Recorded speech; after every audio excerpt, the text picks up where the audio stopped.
สบายดีเจ้าพ่อแม่พี่น้องมื้อนี้สาวงมาเฮ็ดห่อหมกสักอันนี้จ้าหรือว่าเขาเจ้าเอาไปเฮ็ดห่อหมกอิหยังจักอย่างตอนนั้นมีงานบุญเนาะพี่น้องเนาะสาวงก็สิมาจัดเตรียมไว้ขายตอนสงกรานต์เนาะตอนมันเป็นหมกเขาเอิ้นอิหยังว่าบางคนก็เอิ้นแบบอัน สังฆทงสังฆทานถวายสังฆคล้ายๆกันเลยเนาะพี่น้องแต่ว่าทั้งสังฆทานเนาะมันสิเป็นทั้งแบบเหลืองๆแล้วก็มีโอวัลตุงโอวัลตินมีผ้านั่นผ้านี่เป็นเครื่องของใช้หั่นแหละเนาะอันนี้ก็คล้ายๆกันเลยเดี๋ยวสหงสิมาจัดแล้วก็ไล่เงินเนาะแต่ละอย่างแล้วมันตรงกันบ่เนาะเตรียมไว้พี่น้องเพราะว่าแบบเครื่องแบบนี้นะมันสิได้ขายตลอดเนาะเป็นสูตรบางคนก็นี่อันนี้คือแบบสิให้เบิ่งอันนี้คือสวงจัดเตรียมไว้แล้วครบทุกอย่างบ่รู้ว่ายังบ่ครบก็บ่ฮู้เนาะแต่ก็เตรียมเครื่องที่สิใส่หั่นก็เกือบครบแล้วแหละเนาะแต่คันผู้ใดที่แบบว่าอยากได้แยกเนาะอยากได้แยกแบบบ่อยากได้เครื่องแบบคือในคันนี้นะก็สามารถแบบว่าเลือกเอาได้ตามใจได้เนาะพี่น้องอยากได้แบบใดก็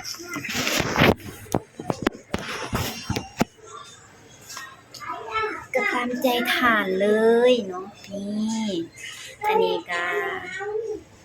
คันนี่เบิดคันนี่ก็คือ99,000เนาะพี่น้องมันสิมีอันนี้เดี๋ยวสิแยกให้เบิ่งเนาะ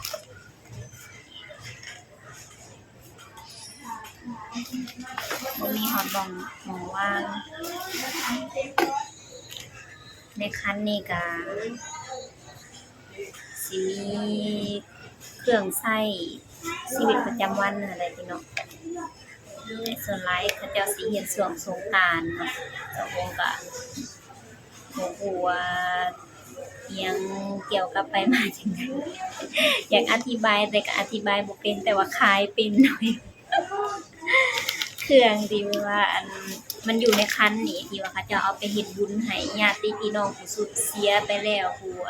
นั้นไปแล้วเนาะก็สิมีอยู่ในนี้เลยเครื่องของใช้นั่นแหละเขาเจ้าก็เฮ็ดปีละเทื่อแล้วแต่มีโอกาสเนาะสิมารีวิวว่ามีหยังแหน่ขั้นตอนแรกก็ใส่อันนี้เป็นสูตรเนาะพี่น้องอันนี้คือเป็นสูตรแต่ถ้าบ่อยากได้เป็นสูตรก็สามารถเลือกเอาได้แต่ก็ราคามันก็อาจสิลดลงแหน่แต่มันบ่ครบคืออันนี้เนาะ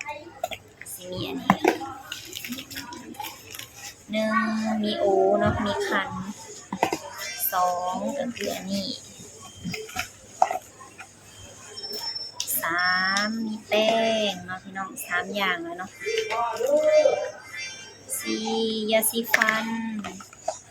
5แป้ง6หวี7อันนี้แว่นเนาะ8ฮอดแล้วบ่นับลงหน้าลงหลังเนาะ8อย่าง9อย่างโกนหนวด10อย่างก็คือแฟบผมน้อยๆอย่าง11อย่างสบู่กันนกแก้วหอม12อย่างคือกระดาษทิชชู่อยู่ในนี้แล้วครบเบิดทุกอย่างเนาะคันไล่แล้วก็ประมาณถึงอยู่แสนปลายแสนน้อยๆเนาะแสนประมาณแสน1,200,000หรือว่าเท่าไรนี่แหละเนาะไล่เป็นแบบ99,000ไปเลยลดให้พี่น้องหลายอย่างแล้วก็ลดให้สิได้ประมาณนี้เครื่องของใช้สมมุติก็สิมาเฮ็ดเป็นนั่น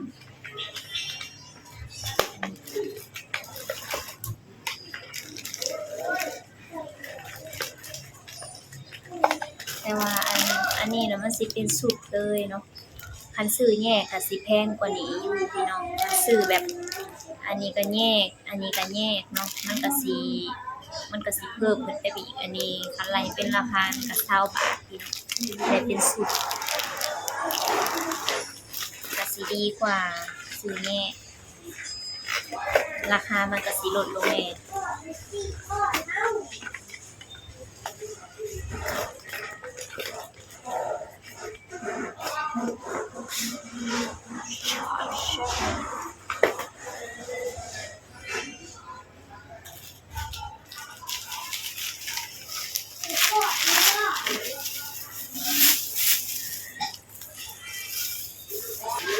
เฮ็ดไว้ค่ะ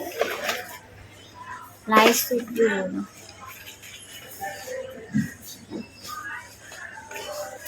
มาใส่กันใส่ถุงนี้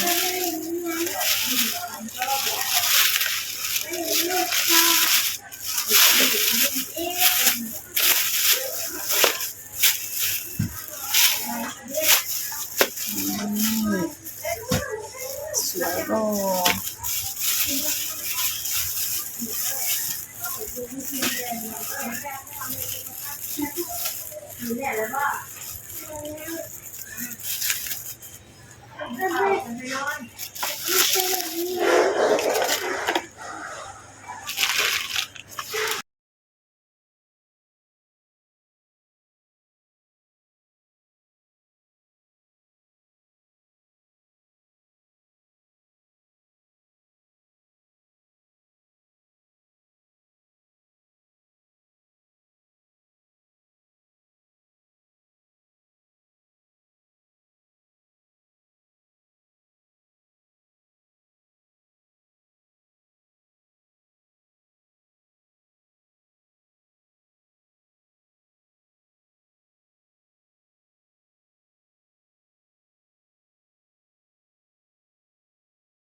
พี่น้องห่างกันแล้วเนาะสะฮงก็ได้เฮ็ดไว้ซ้ำนี้ก่อนเดี๋ยว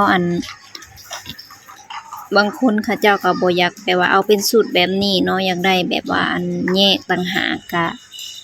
จังเฮ็ดให้เขาเจ้าใหม่เนาะอันนี้ก็คือเฮ็ดไว้6สูตรเนาะพี่น้องเนาะสูตรละ99,000คันเป็นเงินบาทก็ประมาณ100เท่าใดนี่แหล้วประมาณ150บาทเนาะประมาณ150บาทหรือ140บาทนี่แหละพี่น้องเอ้ยได้ครบทุกอย่างเลยมื้อนี้อากาศหนาวเด้อพี่น้องทางลาวนะทางฝั่งลาวนะอากาศหนาวมื้อเช้านี้สะฮงขับรถมา19องศาหรือ10หรือ20นี่แหละเนาะแต่ก็มีลมนำลมแห้งๆอยู่คือฝนสิตกนี่แหละหนาวคล้ายๆเดือน 1เดือน 2เลยเนาะนี่เดี๋ยวสะฮงสิมารีวิวการขายเครื่องเนาะพี่น้องค่ะในมื้อฮอดสงกรานต์แล้วสิมารีวิวได้ขายดีบ่หรือว่าแนวนั้น เบิ่งนำกันเด้อนี่ก็เตรียมเครื่องได้ไปหาซื้อเครื่องมาไว้อีกก่อนเพราะว่ามันบ่ครบเนาะโอ้ยพี่น้องอันเซลล์ขายของเพิ่นเอามาเอาของขวัญปีใหม่มาให้พี่น้องเอ้ยได้อันนี้เนาะบ่ฮู้ว่าเป็นหยังทางใด หัวเป็นยังได้สิแกให้เบิ่งเด้อได้แล้วเป็นตาฮักกล่องเบิ่งก็เฮ็ดแบบออกแบบอันมีในโมงมีในใจเนาะเดี๋ยวแกะเบิ่งก่อนแ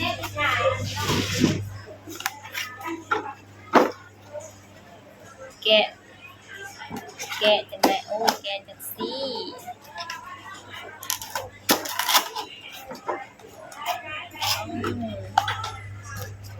มีลิปสติก2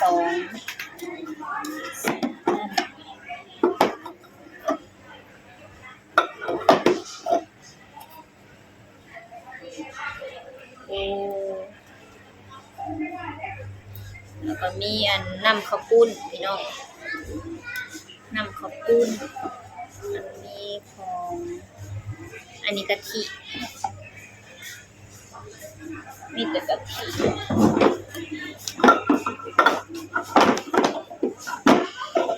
มีอันกล่องน้ำข้าวปุ้นสำเร็จรูป6กล่องเนาะนี่เป็นมีกะทิบ่มีหยังซ้ำคิดว่าสิเป็นนั่นขนมแล้วแหละรีวิวซ้ำนี่แหละพี่น้องเอ้ย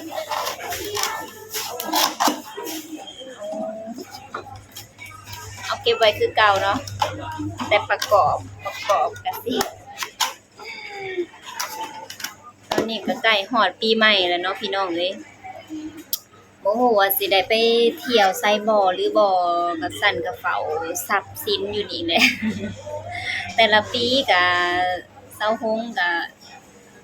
บ่ค่อยได้ไปทางใดเนาะเปิดร้านขายเครื่องพี่น้องเอ้ยเดี๋ยว3 ปีก่อนๆพุ่นน่ะก็ได้ไปอยู่เนาะแบบว่าหมู่อยู่ก็เลยว่าได้ไปแบบไปกันหลายคนแต่พอแบบว่าหมู่ก็ไปกรุงเทพไปอันทำงานอยู่ฝั่งไทยก็เซาฮงก็บ่ได้ไปบ่ค่อยได้ออกไปไสเนาะพี่น้องเนาะส่วนหลายก็มีแต่อันขายของเลิกงานปิดร้านแล้วก็เมื่อกินข้าวแล้วก็นอนตอนเช้าก็มาตลาดเบิดเท่านี้ชีวิตก็บ่ได้มีหยังหลายมากมายมีแต่ส่ำนี้เนาะแต่ปีนี้ถ้าเบิ่งเนาะว่าสิได้ไปบ่คั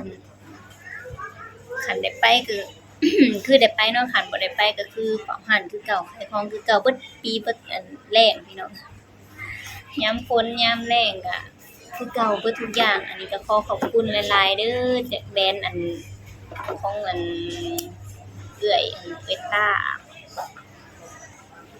อันนี้แหละเนาะคันชื่อชื่อบ่พี่สะฮงก็บ่ค่อยฮู้อันนั้นปานใดสิเอามาฝากแม่อยู่บ้าน เอามาไว้ในเรือนนั่นแหละพี่น้องเอ้ยปันกันกินเนาะเพราะว่ามันมี6กล่องสำหรับคลิปนี้ก็ขอจบการรีวิวเนาะแต่เพียงส่ำนี้เด้อพอกันใหม่คลิปหน้าพี่น้องเอ้ยคันมีอิหยังก็สิอัปเดตให้เบิ่งเรื่อยๆผู้ใดที่แบบว่า FC ที่ติดตามชีวิตประจำวันของสะฮงก็ขอขอบคุณหลายๆเนาะส่วนหลายก็มีแต่ให้กำลังใจหั่นแหละพี่น้องเอ้ยFC กับอยู่ทางไกลๆผู้ก็มีเนาะทางไกลมีสุบอนสะฮงก็ดีใจเนาะพี่น้องที่เขาเจ้าแบบติดตามสะฮงบางคนก็เม้นบอกบางคนก็บ่ได้เม้นบอกแต่เขาเจ้าก็เบิ่งคลิปตลอดเนาะ